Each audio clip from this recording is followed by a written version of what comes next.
Hello friends, আজকে আমরা আবার চলে এসেছি ছানার কোফতার রেসিপি নিয়ে। আজকে আমি খুব সহজভাবেই কি করে ঘরে ছানার কোফতা বানানো যায় সেটাই আপনাদের সাথে শেয়ার করব। ছানার কোফতা বানানোর জন্য আমার যে যে উপকরণগুলি লাগছে সেগুলি হলো ছানা। আমি এখানে 200 গ্রাম মতো ছানা নিয়েছি, দুটি দুধের প্যাকেট লেবু দিয়ে ছানা কাটিয়ে নিয়েছি। আপনারা চাইলে বাজার থেকেও রেডিমেড ছানা কিনে করতে পারেন। নুন স্বাদ মতো, হলুদ পরিমাণ মতো, চিনি স্বাদ মতো, শুকনো লঙ্কার গুঁড়ো পরিমাণ মতো, কাশ্মীরি লঙ্কার গুঁড়ো পরিমাণ মতো, চারমগজ এবং কিশমিশ আমি দুধে আধ ঘন্টা প্রায় ভিজিয়ে রেখেছি, টক দই, কাসৌরি মেথি, কিশমিশ কোফতার পুরে ভরার জন্য, গরম মশলা গুঁড়ো, সাদা তেল, আদা, রসুন, পেঁয়াজ, টমেটো, গোটা গরম মশলা। এবং সবটাই কিন্তু আপনাদের ছানার পরিমাণের উপর নির্ভর করছে আপনারা কতটা কি ইনগ্রেডিয়েন্টস দেবেন। ছানাগুলিকে আমরা কোফতার আকারে গড়ে নেব এবং ছানার মধ্যে আমি স্বাদমতো নুন, লঙ্কার গুঁড়ো এবং সামান্য মিষ্টি দিয়েছি। এবং আরেকটা কথা আপনাদের বলে রাখি, ছানাটা বাইন্ডিংয়ের জন্য আমি এখানে সামান্য কর্নফ্লাওয়ার ইউজ করেছি। আপনারা চাইলে বেসন ইউজ করতে পারেন, তবে বেসন ইউজ করলে কালারটা একটু চেঞ্জ হওয়ার সম্ভাবনা আছে। কর্নফ্লাওয়ার ইউজ করাটাই বেটার হবে। কোফতার মধ্যে আমরা ভেতরে একটা করে কিশমিশ ঢুকিয়ে কোফতাটাকে গড়ে নেব। আমরা প্যানে সাদা তেল গরম করে নিয়েছি, একটু বেশি পরিমাণে সাদা তেল দিয়েছি। এবার আমি কোফতাগুলোকে জাস্ট কর্নফ্লাওয়ারে একটু ডুবিয়ে, শুকনো কর্নফ্লাওয়ারে ডুবিয়ে দিয়ে দেবো। আমরা কিন্তু আঁচটা একদম লো ফ্লেমে রেখেছি। কর্নফ্লাওয়ারে আমরা এই কারণেই সমস্ত মাখিয়ে নিচ্ছি যাতে কোফতাটা ফেটে না যায়। আমরা কোফতাগুলিকে গোল্ডেন ব্রাউন করে ভেজে নেব, একটু কড়া করেই ভাজবো, তবে আঁচ কিন্তু একদম লো ফ্লেমেই থাকবে। এবার আমরা কোফতাগুলোকে একটা একটা করে তুলে নেব। দেখুন খুব ক্রিস্পি হয়েছে ভাজাটা এবং পুরো গোল্ডেন ব্রাউন। এবার আমরা প্যানে যে তেল আছে তার মধ্যে গোটা গরম মশলা ফোড়ন দেব।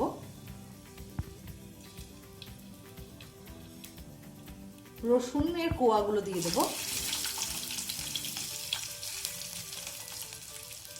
আদা,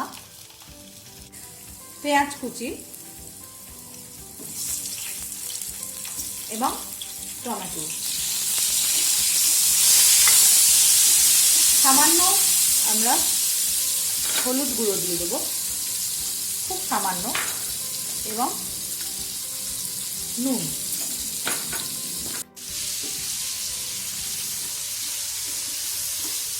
এই সমস্ত উপকরণগুলোই আমরা কিন্তু মিক্সিতে পেস্ট করে নেব।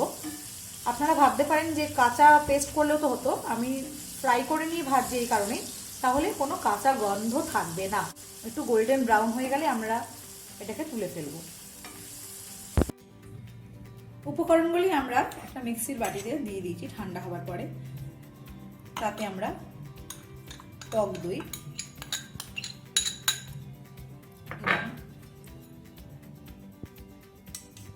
দুধে ভিজিয়ে রাখা চারমগজ এবং কিশমিশ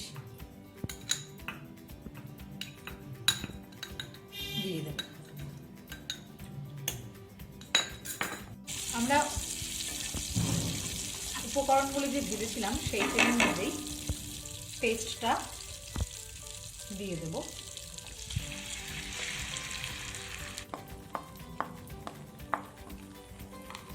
আমরা গ্যাসের আঁচটা সামান্য বাড়িয়ে দেব। এবার আমরা এতে পরিমাণ মতো নুন, হলুদ, শুকনো লঙ্কার গুঁড়ো,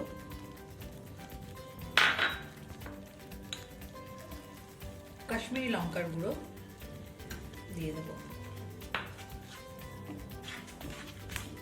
কালারটা আস্তে আস্তে কিন্তু চেঞ্জ হয়ে যাবে।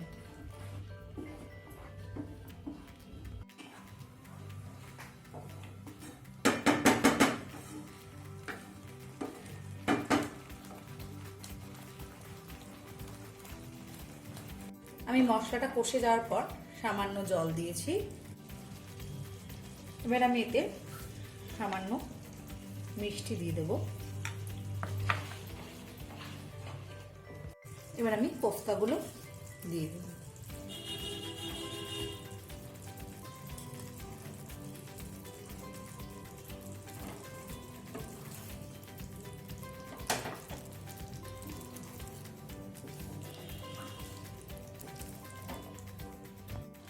আমার কোফতা অলমোস্ট রেডি।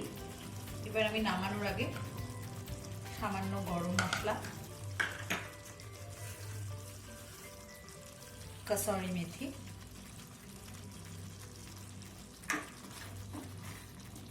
এবং 1 টেবিল স্পুন মতো ঘি দিয়ে আমার রান্না কমপ্লিট করব এবং গ্যাসটা অফ করে দেব।